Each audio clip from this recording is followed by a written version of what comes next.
आज हम पढ़ेंगे BSc third year inorganic chemistry में सेड्विक थ्योरी ऑफ बॉन्डिंग या फिर इफेक्टिव एटॉमिक नंबर रूल या फिर इयान रूल या इयान थ्योरी भी कह दिया जाता है इसे।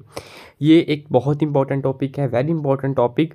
कभी कभी तो शॉर्ट में आ जाता है क्वेश्चन, कभी कभी लॉन्ग में भी आ जाता है। जो 2024 में था पेपर, उसमें लॉन्ग मार्क्स में आया था पेपर क्वेश्चन। मैं बताता हूँ कैसे आया था। ये देखो, तो यहाँ पे पूछा गया है यहाँ पे कि right a short known on effective atomic number concept, giving examples and right a various exceptions in this rule. तो यहाँ पे वरना अदरवाइज 2-2 नंबर में आता है, तो इस बार ये 3 मार्क्स में क्वेश्चन आया हुआ है। अप्रैल 2024 में क्वेश्चन आया था ये। तो अब हम इस पूरे क्वेश्चन को समझेंगे क्या होता है atomic effective atomic number concept या रूल या सेड्विक थ्योरी। तो स्टार्ट करते हैं। देखो, इस रूल के अकॉर्डिंग जो मेटल आयन है, the metal ion of electron pair from the ligand achieve next qualification.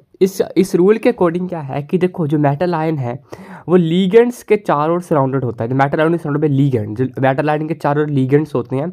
अब इस रूल के अकॉर्डिंग जो मेटल आयन होती है, सेंटर मेटल आयन, वो जो लीगेंड है उससे इलेक्ट्रॉन विड्रॉ करेगी, एक्सेप्ट करेगी। वो तब तक उससे इलेक्ट्रॉन लेती रहेगी जब तक कि जो मेटल आयन है उसकी इलेक्ट्रॉनिक कन्फिग्रेशन नोबल गैस की कन्फिग्रेशन के बराबर ना हो जाए।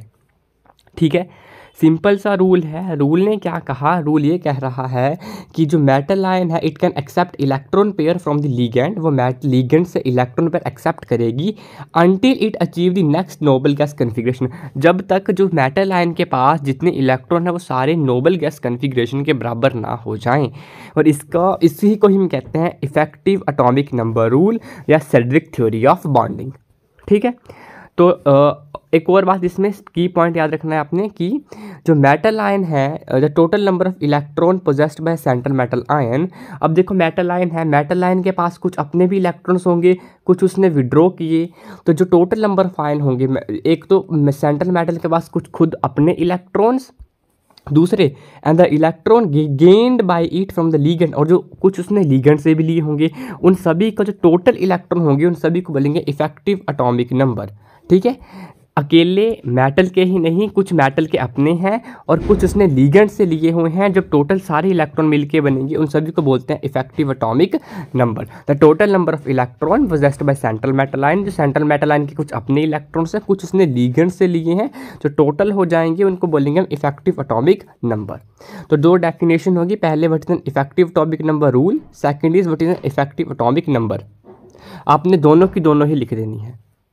नेक्स्ट इज सबसे पहले कंसेप्ट आया कहाँ था 1927 में सबसे पहले कंसेप्ट आया था सिडविक थ्योरी का। ये रूल दिया गया था 1927 में बाय सिडविक। 1927 है, ईयर भी आप याद रखेंगे। नेक्स्ट इज कुछ एग्जांपल्स देखेंगे सिडविक थ्योरी की, जो कि एग्जाम में लिखनी पड़ेंगी। First is our hexacyanoferrate two iron. ये एग्जाम्पल ले ली मैंने। सबसे पहले इसमें आयरन देखेंगे, आयरन के ऑक्सीडेशन स्टेट निकालेंगे।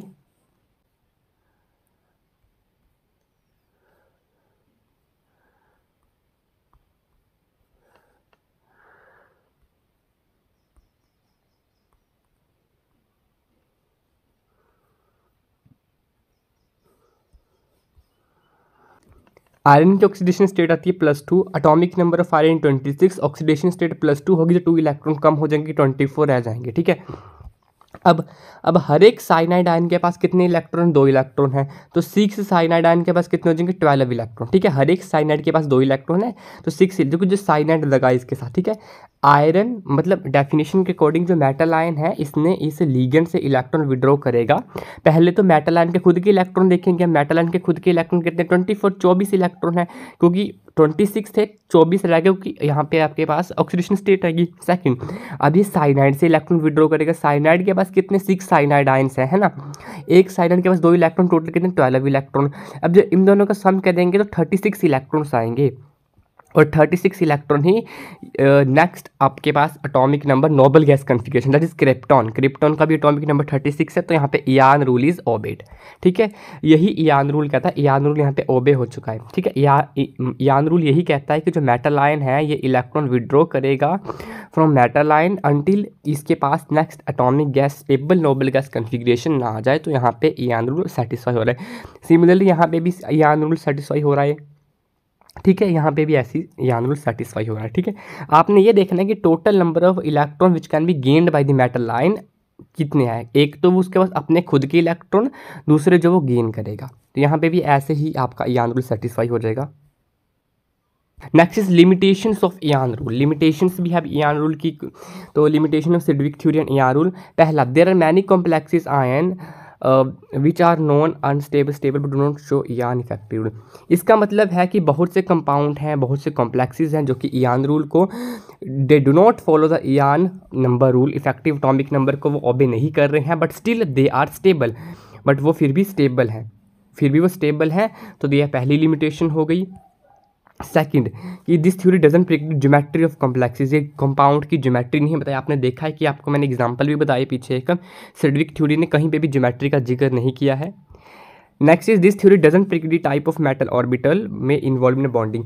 ये थ्योरी ये भी नहीं बताती है कि which type of metal orbital which is involve in the bonding. ठीक है, और last is this theory doesn't explain the magnetic behaviour of the complexes. तो आपने 2-3 लिख देने हैं अगर आपको कहीं लिखने को, अगर आप ना भी कहा हो तब भी आप 2-3 इसके लिमिटेशंस लिखे आएंगे।